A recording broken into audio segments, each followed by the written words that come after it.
5 శ్లోకాల్లో ఒక శ్లోకంలో అంటారు, ఆస్తాం తావదీయం ప్రసూతి సమయే దుర్వార శూలవ్యధ నైరుచ్యం తనుశోషణం మలమయీ శయ్యాచ సంవత్సరి ఏకస్యాపి నగర్భభారణ భర క్లేశస్య క్షమః దాతుం నిష్కృతి ఉన్నతోపి తనయత్తస్యై జనన్యై నమః అంటారు.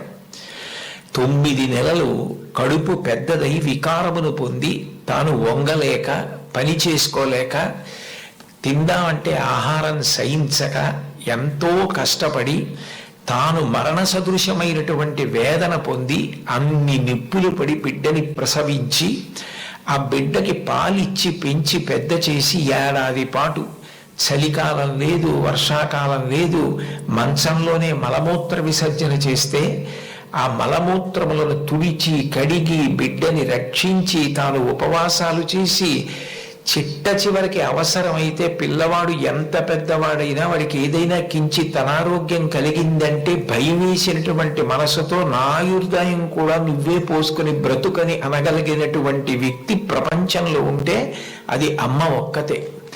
అందుకే అమ్మ లాంటి ప్రాణి లోకంలో లేదు. శాస్త్రాలు కూడా మొట్టమొదటి నమస్కారం ఎవరికి చేయించాయి అంటే మాతృదేవో భవ. మాతృదేవో భవ అంటే భగవంతుడు అమ్మ రూపంలో ఉన్నాడు అని కాదు దాని అర్థం. అమ్మయే భగవంతుడై ఉన్నది. భగవతి అమ్మ, అమ్మ భగవంతుడు రెండు కాదు.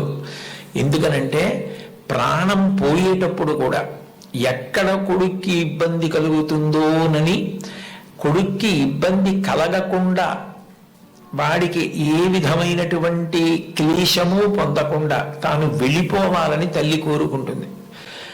సభలో చెప్పడం నాకు ఇష్టం లేదు, కానీ నేను ఉద్యోగం చేసిన రోజుల్లో నాతో పాటు ఉద్యోగం చేసినటువంటి ఒక వ్యక్తి తల్లి, ఆమెకి గుండె నొప్పి వస్తోందని తెలిసినా కొడుక్కి చెప్తే ఎక్కడ కొడుకు వైద్యానికి తీసుకెడతాడో, ఎక్కడ కొడుక్కి చాలా డబ్బైపోతుందో, ఆడపిల్లలు పెళ్లికి దిగొచ్చారు, మగపిల్లలు చదువుకుంటున్నారని చెప్పడం మానేసి కొడుకు నిద్రపోవడానికి వెళ్ళిపోతుంటే పిలిచి ఒక్కసారి ఇలా కూర్చొని ఒళ్ళో తలపెట్టుకుంటానని, ఒళ్ళో తలపెట్టుకుని నేను నిద్రపోయిన తర్వాత నువ్వు వెళ్ళి పడుకో అని అంటే ఆవిడ ఉద్దేశ్యం ఏంటంటే ఆవిడ శాశ్వత నిద్రలోకి వెళ్ళిపోతోంది.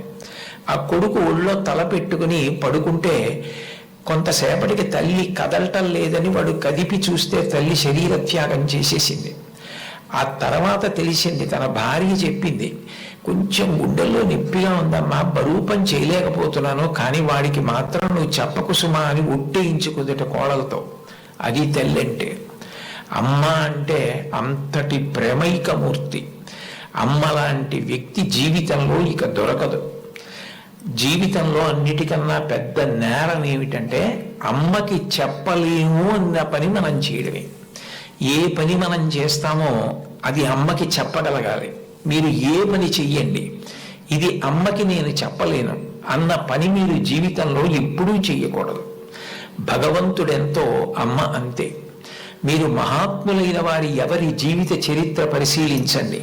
అమ్మకి నమస్కారం చెయ్యకుండా, అమ్మ గొప్పతనం చెప్పకుండా లేరు. ఈ రాష్ట్రానికి ముఖ్యమంత్రి చేసినటువంటి ప్రాతస్మరణీయులు టంగుటూరి ప్రకాశం పంతులు గారు తన జీవిత చరిత్రలో వ్రాసుకున్నారు. తాను మిడిల్ స్కూల్లో ప్రవేశించినప్పుడు 3 రూపాయలు జీతం కట్టలేకపోతే 25 మైళ్ళ దూరం నడిచి వెళ్ళి వాళ్ళ బావగారిని అప్పడిగితే ఆయన దగ్గర కూడా డబ్బు లేకపోతే మళ్ళీ 25 మైళ్ళు వెనక్కి తిరిగి వచ్చి, అమ్మ అప్పు దొరకలేదు, బావగారికి దగ్గర కూడా లేవుట,